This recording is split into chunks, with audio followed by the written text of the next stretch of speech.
And it also listed 48 tablecloths. Now, what does that tell you? They use this dining room quite a lot. And then who was going to be washing and ironing those tablecloths?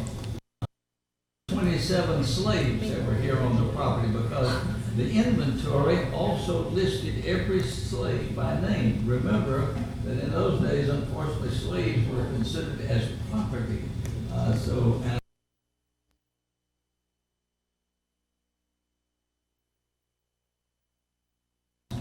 Well, since session at the Capitol building, or when Burgesses would be in session, he would really have a lot of guests here, just a few at a time. That's how he kept his thumb in the political pie of this college moment. Come right on in, come right on in. Let's get everyone in, if we may, please.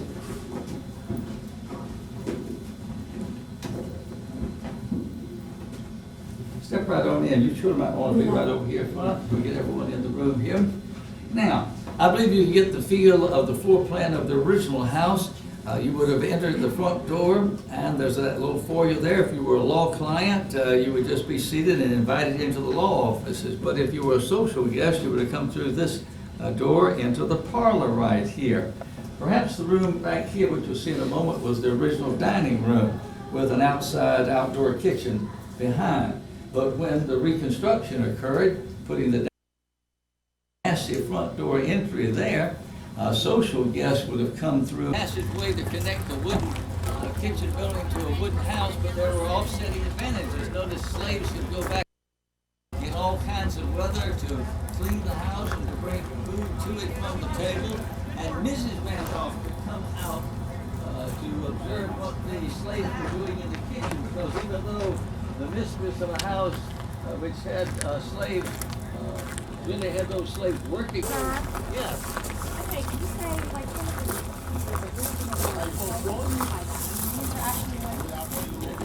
that was been here since 1716 to 1717. That has been from the early 1750s right there. It's owners. And when I say plantation owners, I'm really saying farmers that grow a staple crop, so they may be considered planters/farmers. They grow a staple crop to make money, but the rest of the crop is for living. They live, they may have 1 or 2 slaves. It may be a 10 by 12 size room. When you step in there, that's what it looks like. And it's all log cabin construction. That's what 98% of the life is like around here. You are in a city that has 2,000 people in less than a square mile. When you get outside the city limits, per square mile, they're less than 30 people. That white building over there that stored all the necessary tools. He had a slave by the name of Moses that was going in and out of town, supplying all the rest of the other quarter areas that were making him money. But let's talk about the slaves that would have been in this area. Anybody, they talk to you about Johnny? Did they say anything about Eve or Betty the cook? Think about Johnny, his manservant. When he's tired of dealing with Master Randolph, or Randolph's tired of dealing with him, Johnny's going to come to his room, take a break, everybody can be in the room he sleeps in. Betty's the cook right there. Up above is where they're sleeping. This is the biggest slave work area building in the city, and it's bigger than some houses in the city. Right now, you are looking at William and Mary field study method students who are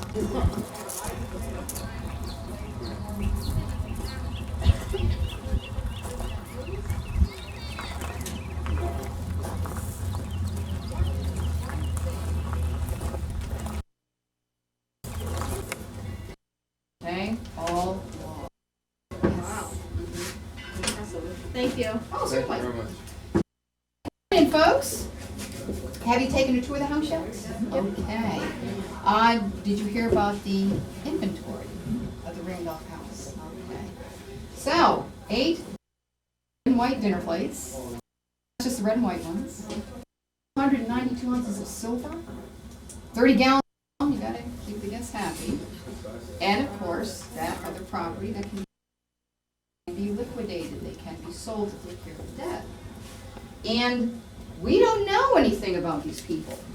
The only person we know definitely is Johnny. Peyton Randolph refers to him as my manservant Johnny. Okay. Johnny, well, he's going to be there all the time. Yes, I just put a vermicelli pudding into the oven.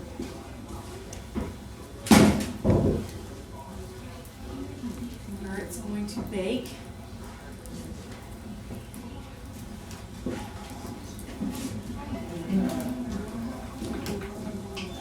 It's going to be a side dish for dinner, as are all nice, heavy, sweet things. You like cake? You like pound cake? That's a side dish. You like cheesecake? Side dish. It would be vermicelli, which means little worms.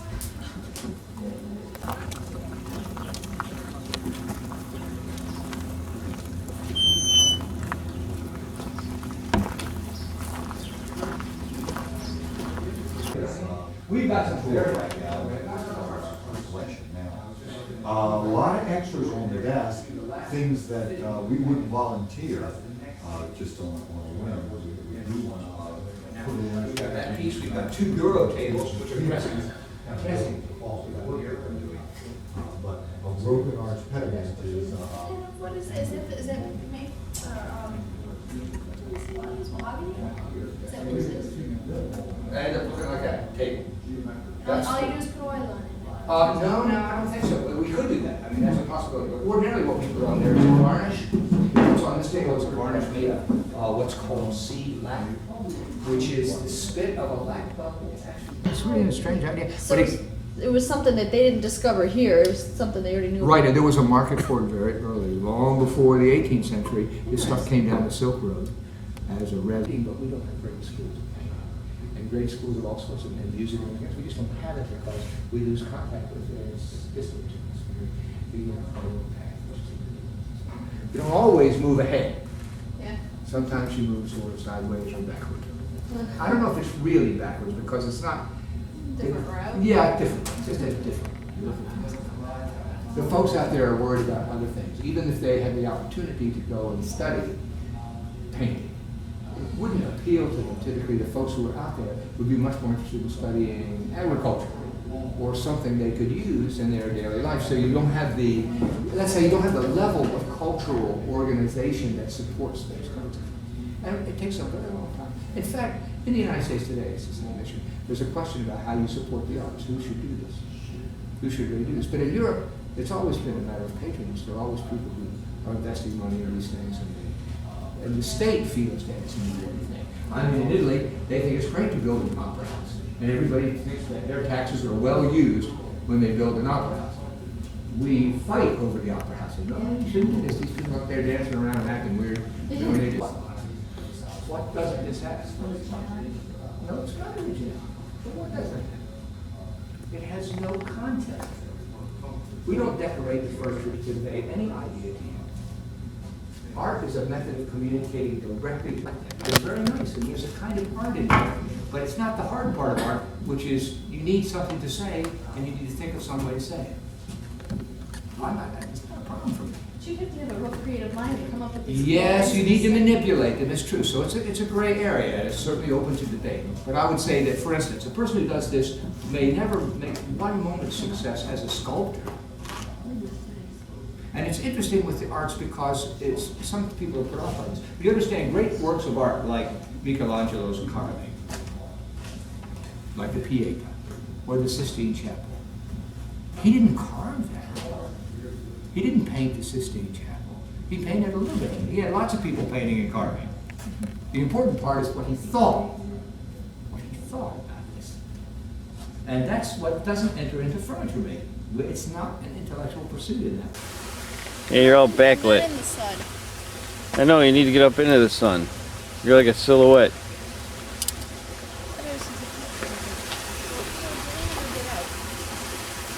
Alright, I'm getting in. Wish me luck.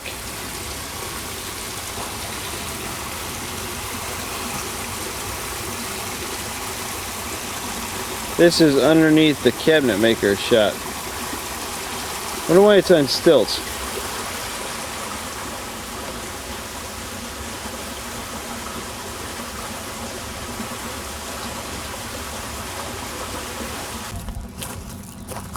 This is the brick maker.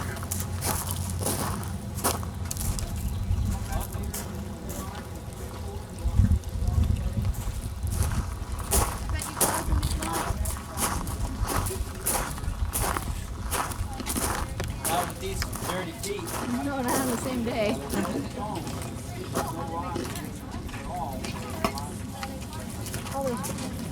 Now, are those stacked like that on purpose? Yes, they are. What's the purpose? It's time to fire the kiln. Stack them like that. Firewood.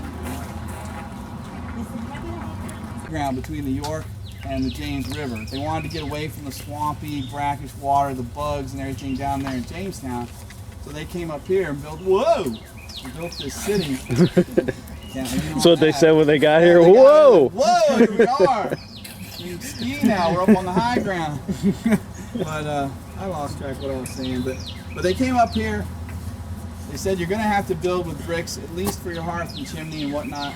So there was a big need for brick makers. They'd already had some brick makers in Jamestown, but when they came here, everything's gotta have the minimum of a brick foundation and the chimney. So It seems like something fairly easy to do compared to a lot of the things that people did those days. well, it's a lot, and to some degree, Except for I the would imagine digging. it's easier than quarrying stone. But it's not easy as far as it's very time-consuming, labor-intensive, dull, nasty work. I'll say. Yeah. And it was, the brick maker was not an apprenticed, master type, like you have a carpentry, bricklayers, things like that. You had a skilled brick maker that knew the business, knew how to set it up, knew how to get people going, and then build and fire the kiln. The most important part of this process is firing these bricks at the end every season. But the workers, the vast majority of these workers in any of these brickyards were slaves and indentured servants. So brick makers actually moved from job to job and made bricks on the site of construction. So if somebody wanted to make bricks or make a brick house, like on his own property down by the James River, some wealthy plantation owner, he would contract with a brick maker to come. But it's just, well, the roads are in bad condition, the carts and roads and everything are not going to hold up to carting tons and tons of bricks. I'm talking about Carter's Grove Plantation. That's a great big house over there. It's at least 300 to 400.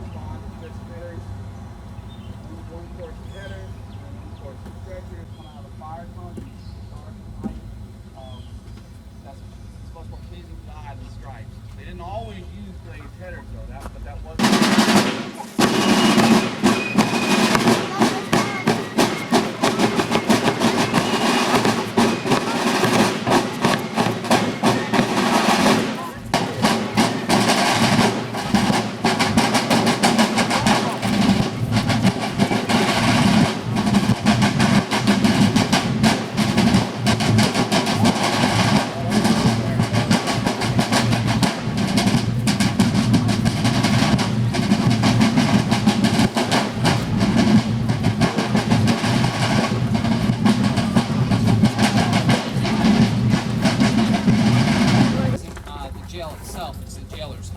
Kind of our incentive program to get people to want to be the jailer, because I'm sure many of you can realize that not very many people want to grow up to deal with potentially violent criminals for the rest of their lives. So to try to get the right people to be the jailer, we give them a bit of an incentive. We give them this nice home behind me.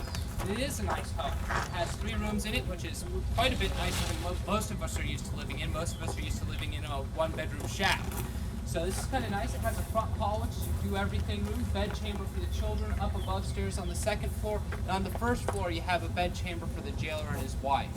Now this home is given to really persuade the right type of people to want to be the jailer. We want a man with a family to be a jailer, because a family provides what for this gentleman? Free labor, there we go, free labor. See, the jailer only gets paid 40 pounds sterling a year, so he doesn't have enough money to hire somebody to help him out here.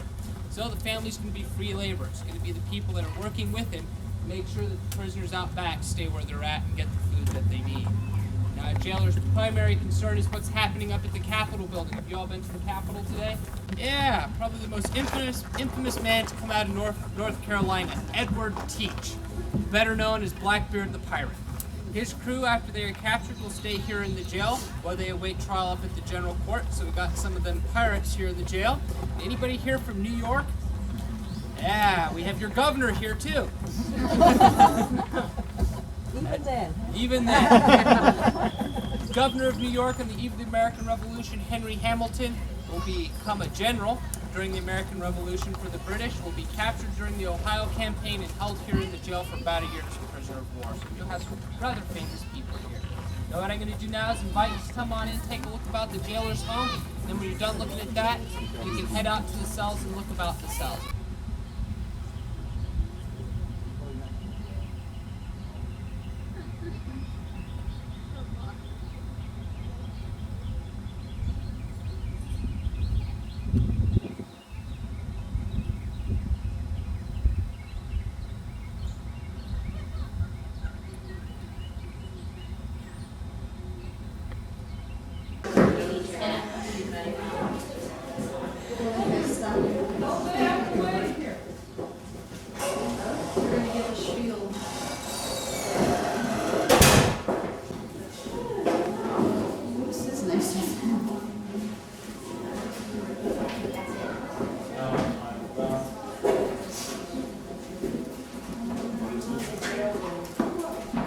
There. I don't hear anybody yelling. Shoot, they have to go past the cell just to get to their upstairs. That'd be scary. How stressful to have to go past someone like that every time you have to want to go to your upstairs. Wish we can get in there. I wanna look. Yeah, don't be silly. Come on, buddy. Unlock. Come on, Douglas, let's go. Unlock. Yes, well, you're unlocked now. Look, watch, magic. Look, you're out. Say bye, Jim. Let me take a picture. No, let's put on there again. Yep.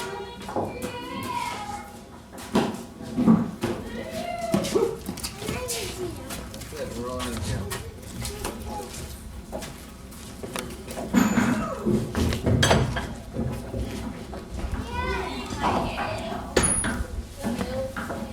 Hey. Come on, I'm telling you, you're a bad guy. Arr.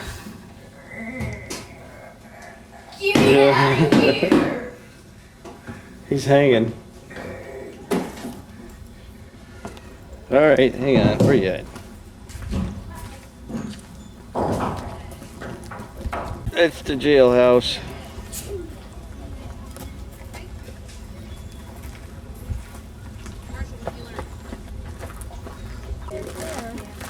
How you get to that one mansion and there's a tavern back there. There, back there. Yeah. It's in my pocket.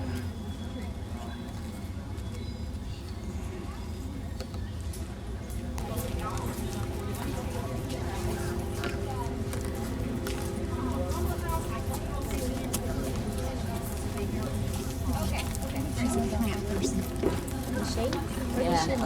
Down the street from me. So I have to send her garden in mine.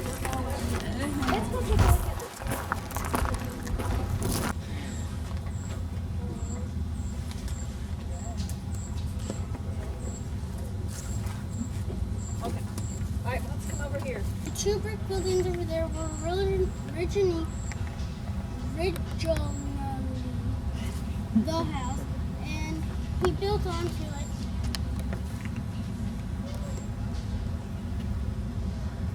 But he was first a wheelwright. Have you gone to the Bruton church? No. Well, he built the bell tower and the church steeple. And the first mental hospital.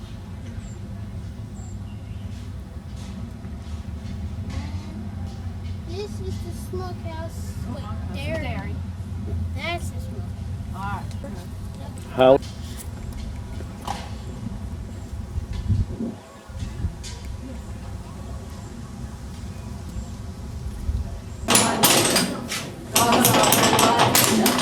Keep going. Somebody has to stop. So we got two sticks. One stick falls on the floor. And you're out there. That's cute.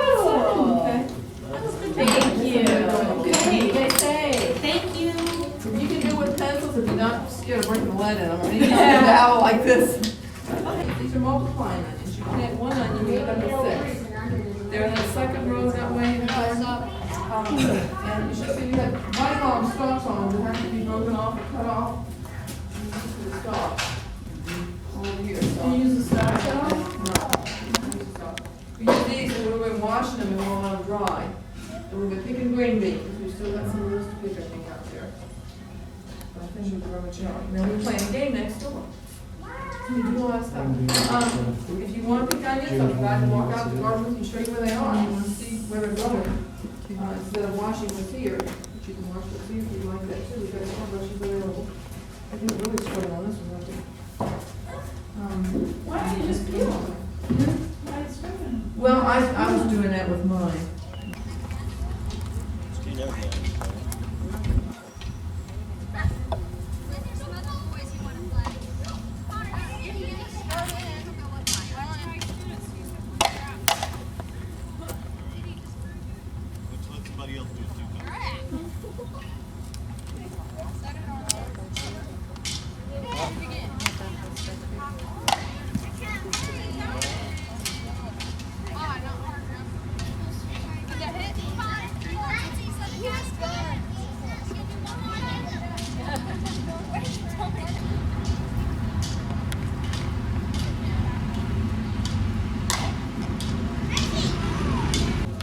Who's this guy?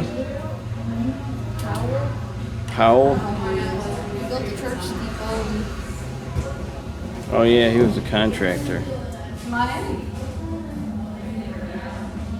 Very nice shot. Oh, I am? I was leaning in to stay out of the way.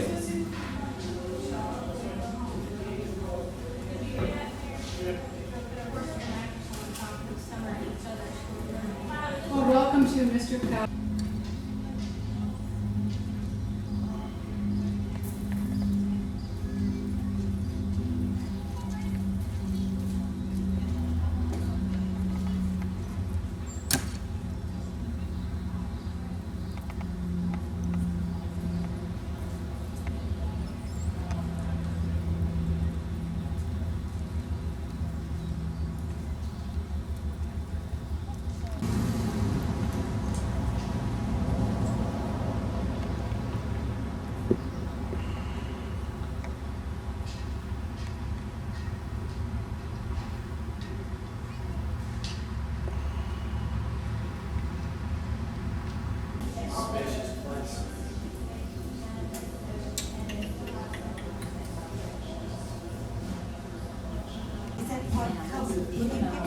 What is it? A scent bag. It's like a sachet. Oh my lord, it's strong. It smells good.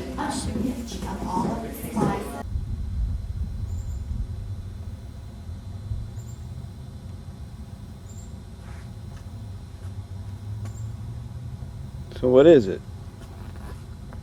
That's all it is.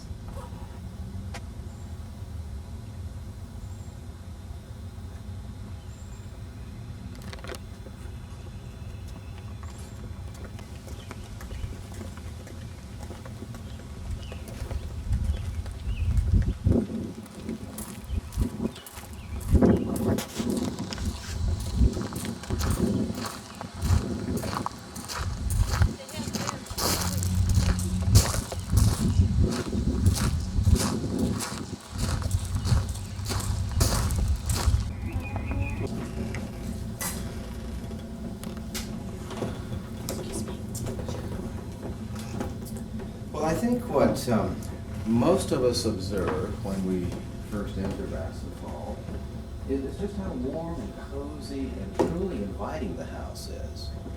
And of course, how palatial it isn't. Because it's not a grandiose building. It's 7,160 square feet.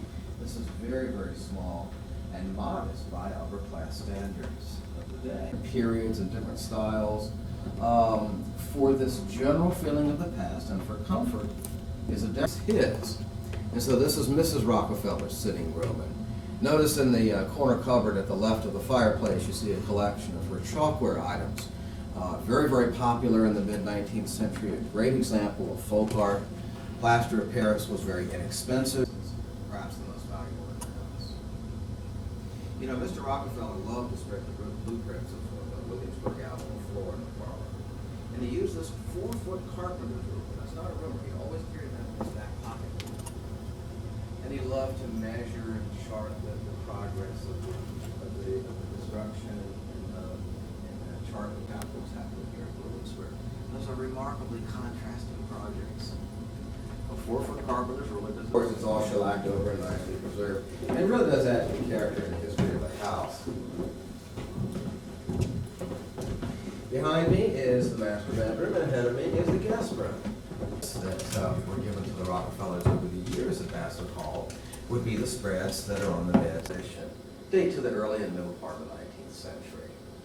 As you look into both of these bedrooms in that direction, you see doorways. These are the adjoining bathrooms. We'll look next into Mr. Rockefeller's back study. Passageways that these old houses have. There's so much character in these buildings. You'll have to trade off one by one. Yeah, we're sort of working our way around here. Rockefeller was writing about.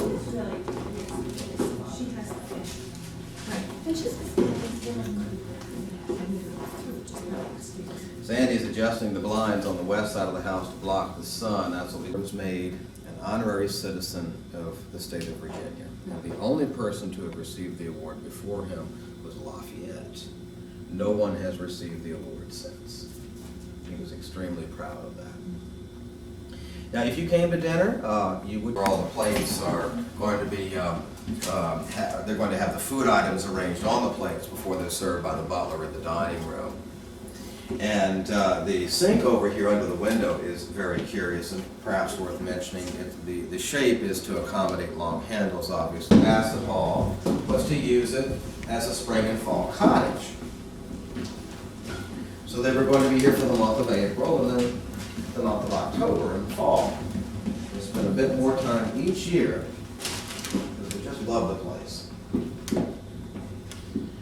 While we were closed over the past 3 years, Bassett Hall went through a very extensive refurbishing process, most of which you don't see, of course. But this kitchen had been completely modernized. A double refrigerator. Okay. Yeah. Went up to the You study. would open both doors. It's one big Oh, refrigerator. yeah, probably. So it does seem kind of weird, doesn't it? You know how it works. In fact, the monitor was just moved underneath. This is nice. Capitol building. And what year was this the Capitol building? Do you know? That's nice. Yeah, we'll just stand out here.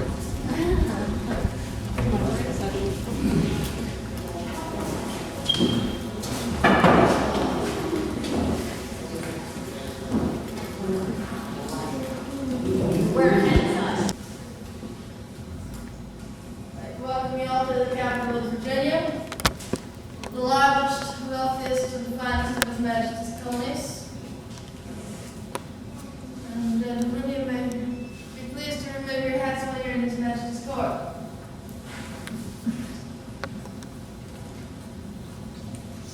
This is the highest court in the colony, the court you don't want to be in.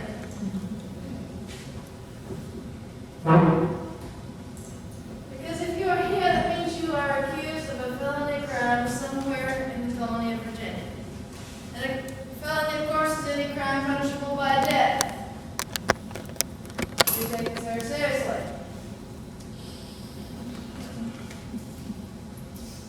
And as the accused in my courtroom, do you have any rights?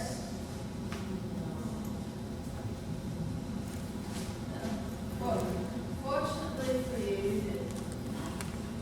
You have every right guaranteed by English common law. Some of them may seem a bit familiar to you. You are guaranteed the right to be innocent until proven guilty. That is our job, we try very hard. You are guaranteed the right to a fair and speedy trial. At least a speedy one. You are guaranteed the right to a trial by a jury of your peers.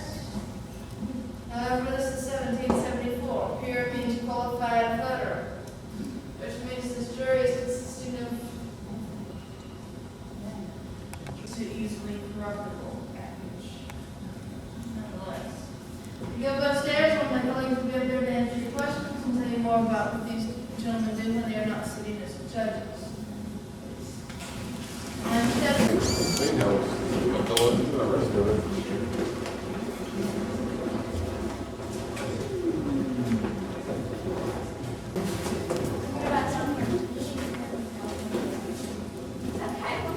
Where are you from?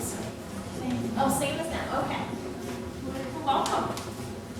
Y'all came a long ways to get here, some of you, and just imagine back then, for every hour you spent in a car today, and some of you might even do alone, but for every hour you drive in a car, that's at least a day, if not more, riding horseback.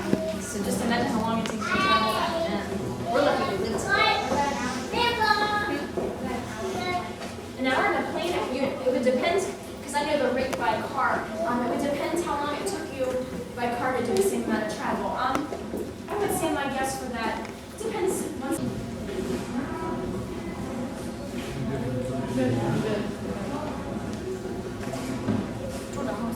Man, there's a lot of tables here.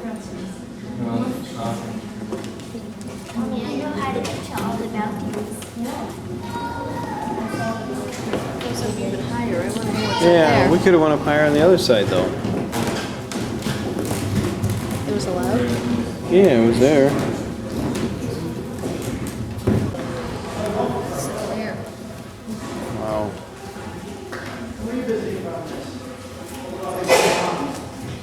I'll step right on this. Please take advantage of these cushy seats. They're very comfortable. Have some seats over here. Have some seats behind here. Sensei Burgess is going to be an elected representative from a county, city, town, a village, a burg, as it were. And in 1774 to 1770s, each county of the county of Virginia is going to be allowed to have 2 burgesses to represent their interests here in this room. But also, the College of William and Mary, Williamsberg, Jamestown, and Norfolk are each going to be allowed to have 1 representative each as well. So in 1770, with all the gentlemen in attendance, you find in this room 127 men sitting here. Of course, at this time, you are going to find the most important people in town as well. You might find Colonel George Washington, Mr. Thomas Jefferson, Mr. Patrick Henry, and Mr. George Mason. And of course, sitting in this very tall, high-back chair would be the Speaker of the House of Burgesses, the highest elected post in the colony, and he would preside over each session of the House. And that gentleman sitting there today would be Mr. Peyton Randolph. He lives in that big red house over on Market Square. And of course, this gentleman here, his name is George. This gentleman sitting here, of course, would be also a very important official, and that would be the clerk of the House of Burgesses. And that would be Mr. George Witt. And he lives in that big brick house next to Root Parish Church. These gentlemen in this room are oftentimes generally going to be involved in the day-to-day business of running the colony of Virginia. So, for instance, sir, do you have any problem with squirrels and crows in your county? You'd like a bounty placed on them? Sure. Well, then he'd bring a petition into this room, we discuss it, debate upon it, and vote upon it. And how about you, man? You need a fairly established on one of your rivers in your county. Exactly, that's what I thought. And of course, this gentleman back here in the gray, he's performed some sort of outstanding services to the colony, so we might pass a resolution to thank him for his fine services. But these gentlemen are also going to be establishing the laws for the colony of Virginia. And one of those laws, or some of those laws, of course, include the slave codes. And one of the laws that was passed in 1761 established the status of slave with respect to a child. Essentially what that law said was that if the child's mother was a slave, then that child was a slave for life. If that child's mother was free, then that child was free. But these gentlemen are also going to be involved in the 1760s and 1770s with the issues and problems confronting the colony, confronting all 13 colonies, that will eventually lead to war, lead to revolution. And of course, those issues really came down to several points. One point was the fact that after the French and Indian War, England had acquired a great deal of land. They felt at that point in time it was now time for them to reassert their authority over the colonies. So they started passing various laws, various acts to govern those colonies. And of course, those colonies were upset with those actions because, of course, they had no representation in Parliament to either speak for or against those actions. They also, to rebuild their treasury, started levying various taxes on the colonies. And of course, that was objectionable because, again, they had no representation in Parliament to speak either for or against those taxes. The taxes were considered internal taxes, taxes that up until this time had been the rights of the colonies under their charters to levy taxes on themselves. Such as the charter said that no taxes could be levied without the consent of the people. So, of course, that led to very violent confrontations and protests. One of the early taxes passed was the stamp tax. And And that's a tax levied on all paper, all legal documents, all newspapers, pamphlets, almanacs, cards, and dice. You pay a tax on those items, and a stamp is placed on those items to show that that tax has been levied and paid. And of course, the citizens not only here in Virginia, but all 13 colonies didn't like that.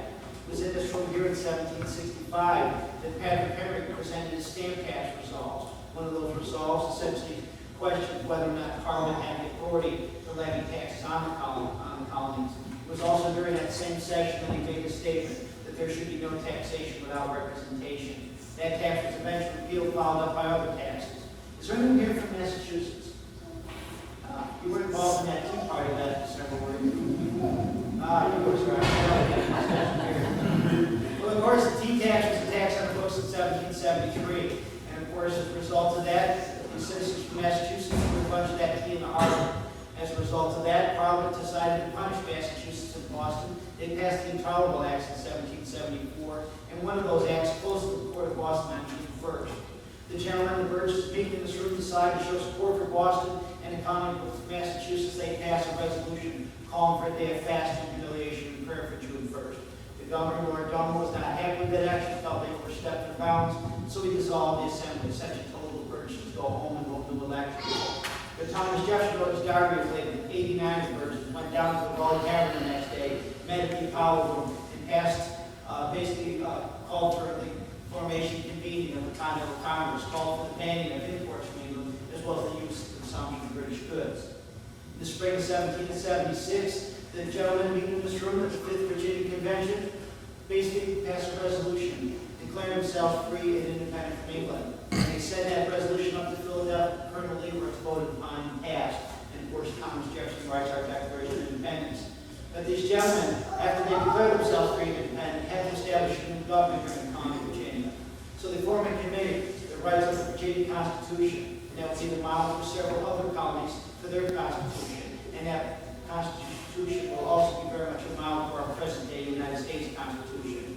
Another committee is formed, headed up by Mr. George Mason of Dunstan Hall. He writes up the Virginia Declaration of Rights. And that Declaration of Rights is very much a model for our present-day Bill of Rights, for the Universal Bill of Rights of the United Nations. And Thomas Jefferson does borrow from it as well to write up his Declaration of Independence. So as you can see, very much the seeds of revolution, the seeds of our country, are not only going to be planted in places such as Boston and Philadelphia, but also here in Williamsburg, also in this room, and also going to be passed and acted upon by the men in this room. Now, there's two large portraits on the very back. Well, people often ask who they might be. Does anyone like to take a guess of who they might be here without them?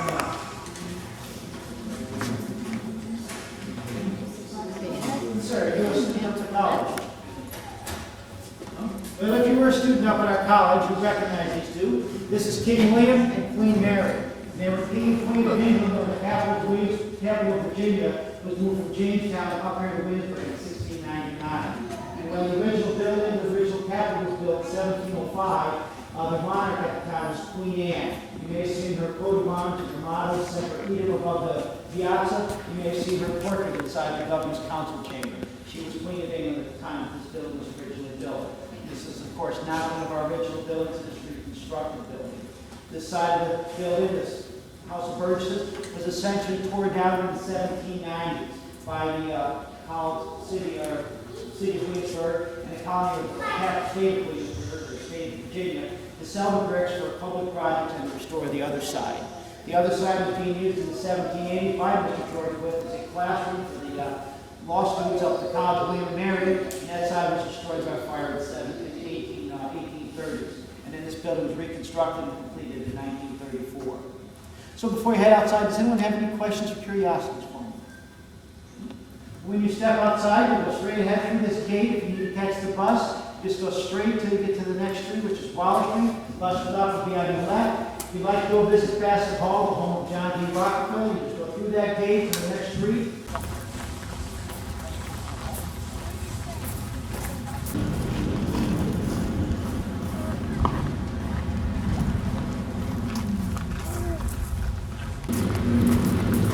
That's the Capitol building.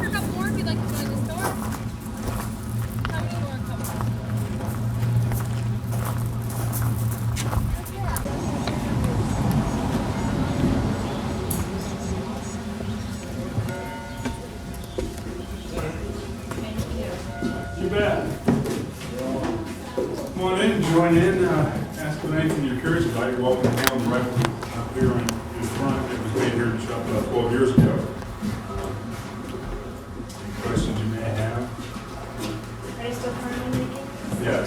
The majority of the guns on the walls here have been made here. We have 3 antiques that date from the 18th century. That's anything that is other than artwork.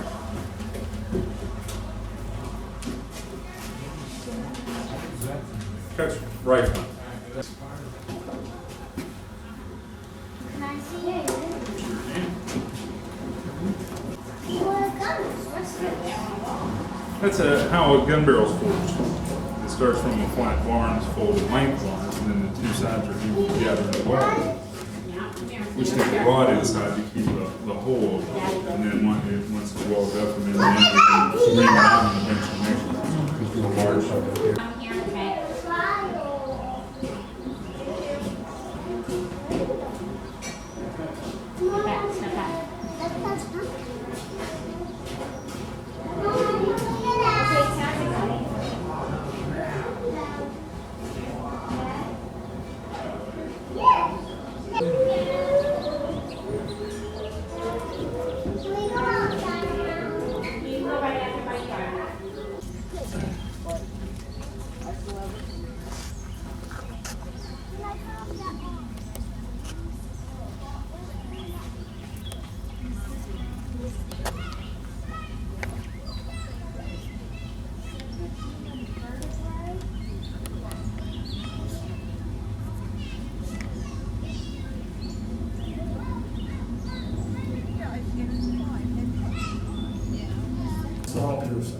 And of course, the ultimate is the breadbasket there, which has over 1,250 some holes.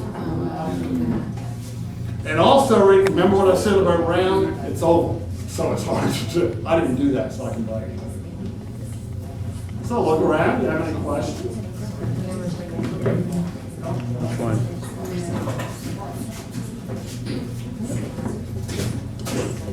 Let me get a shot at him.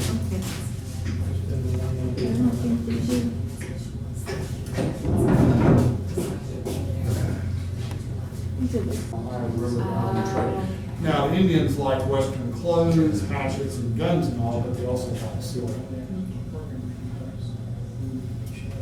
Pardon me, he wants to know how you shape this on the flag to us. Ah! We're going to take the round face hammer, okay? And we're going to put circles on this with a compass and a pencil every 1/4 inch, okay? Now, if this is the form, the silver rests right here. Now, if I hit it right here, it's just going to get thinner. So I want to hit it here where it's a 1/4 inch off, and I'll push it in a 1/4 inch, okay? And then we'll go in a circle all the way around, so I have a 1/4 inch sort of valley in it. And then another one, and as I go further out, it's expanding out, and you can see right here where we stop. Now, when you get to the edge, the whole thing's in a 1/4 inch, okay?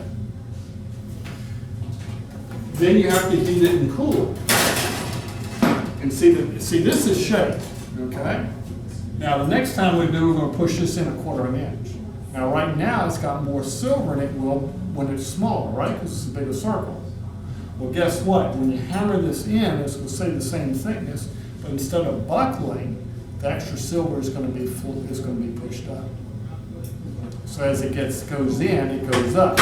You start with a flat 11-inch circle, no height whatsoever, right? You got a 3-inch circle that's this high. It's actually flowing up. Have you ever thrown a clay pot? Or you've seen it done? You know the principles, okay? Let's say you have a clay pot, a dish, and it's this thick, and it's a dead angle, okay? You thrown a clay pot? Not? Okay. And you decide you want it straight up. So as the wheel's spinning, you push it in. You don't take any clay away, it goes straight up and the walls get thicker because there's more clay there, right? So you gotta take a flat hammer and hammer it. Well, that's no problem. Now another way to make silver is to take a sheet. Oh, really?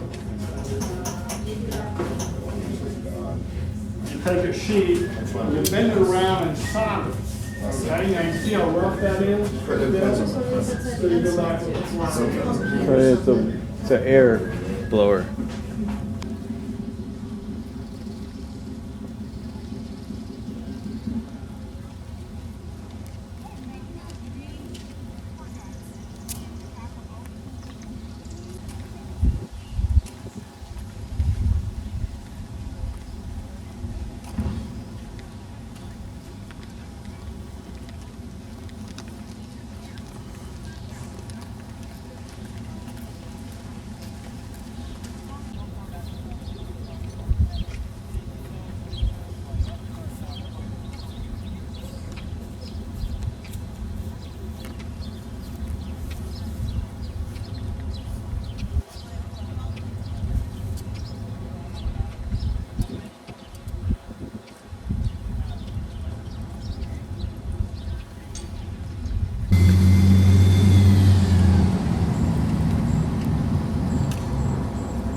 That battery's almost dead. Is that your last battery? Yeah, I already switched it today.